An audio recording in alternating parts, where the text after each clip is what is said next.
And we're back to Backstage. I am still, folks, I am still so fascinated. This bee, and look, he's even got the stinger on the tail. I'm telling you, this is so, Gary, this is really, really cool. Nice bouquet of flowers. Yes. And again, the design and the time that it takes to do this, this is a talent. I can't do this. Like I said, my talent as far as balloon animals is concerned is, like I told you already, with the snake and the dog. So what we're going to do is we're going to hand you, I hope this is in enough condition that you can utilize it. It is fine.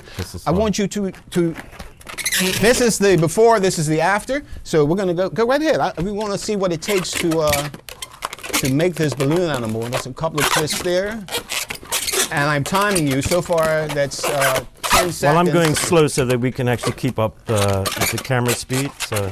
Oh, no, camera can cover this. All right, that's 20 seconds. And that's basic dog. And he's on the Dachshund. Look at that. Yes. And that was like 25 seconds.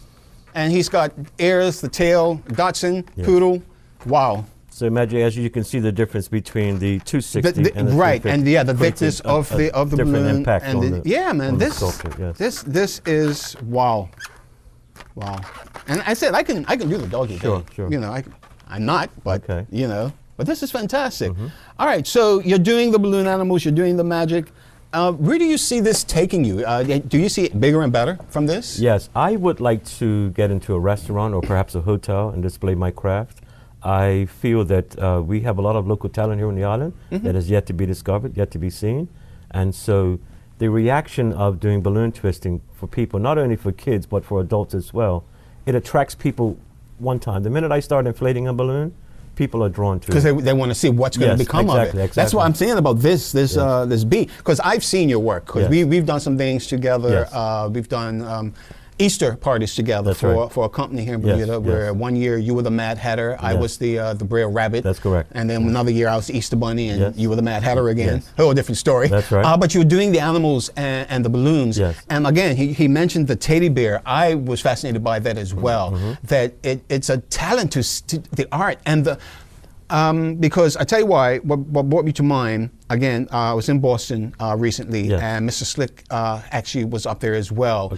I was there for medical reasons. He came up for surgery, but there's a magic shop up there that I go to. And we went to this magic shop, and I know the owner, and he had a balloon rendering of himself sitting in a chair at the front door. Mr. Slick and I looked at this thing, looked at the owners like, really, that's you? And it's like, a splitting image, you know, with the markers and everything else. Are you that far advanced in your balloon making that you can make people? I can do superhero characters, which take about half an hour to make, and they're about 4 to 5 feet tall. Wow. I have done giant mermaids as well, but those are something that I would practice once in a while, but you don't get a large demand for it. Okay, so those would be more like a display for you. Like right now we have your flowers on display, your dogs. So you would make a mermaid or the humans or the people just for display to basically draw attention to yourself. Well, I have done that at KFC for display, and also I've done it at birthday parties. If I would say, I would ask the mother, does your son like superheroes? And so I will make something special for the birthday child. Yeah, because I'm thinking a market for that, for that sort of design would be great for stores. Sure. Can you imagine having your superheroes in, let's say, the annex, for example, just hanging up as a display over the superhero display, or even your mermaids, the little mermaid, things like that. I think this is a plug, folks. Yeah, if you got a business and you want some balloon animals that are made, and it's talking about what, 5 feet tall, you said? You can make them? About 4 feet, 4 feet? That's almost human size. I mean, not your human size. Yes, of course. You know, you're 6'7". Sitting down, you know, but that is fantastic that you're doing that. Now let's go back a couple of years, and I'm actually going to go back a season ago. We had on the show Big Will, and I know you know Big Will, because you were in a movie that he had done some years ago. Him and Seymour, Al Seymour, had done the spoof to the Bruce Lee's Big Boss. You were one of the thugs in the movie.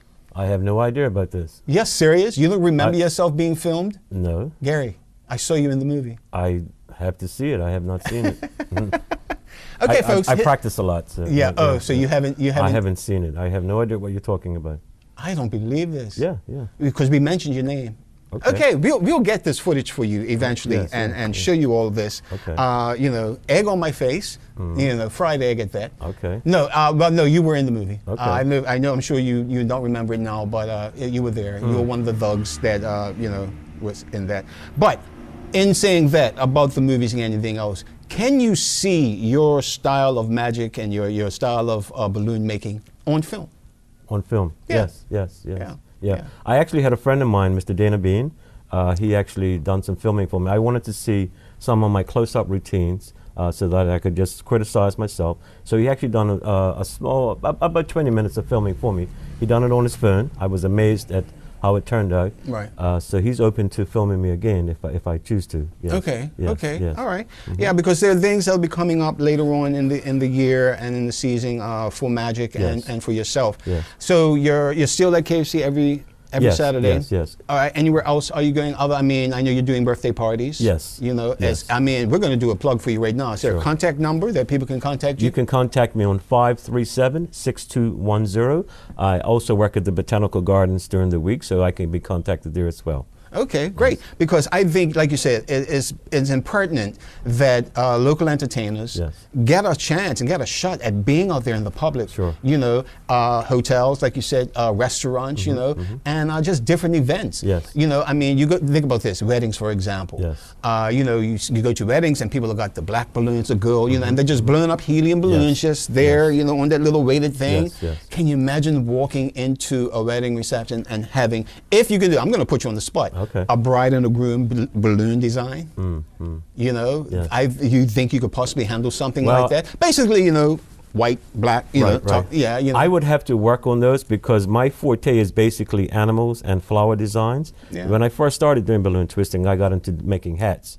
But I found that there wasn't a large audience for hats. The kids would put the hat on and take it off right away.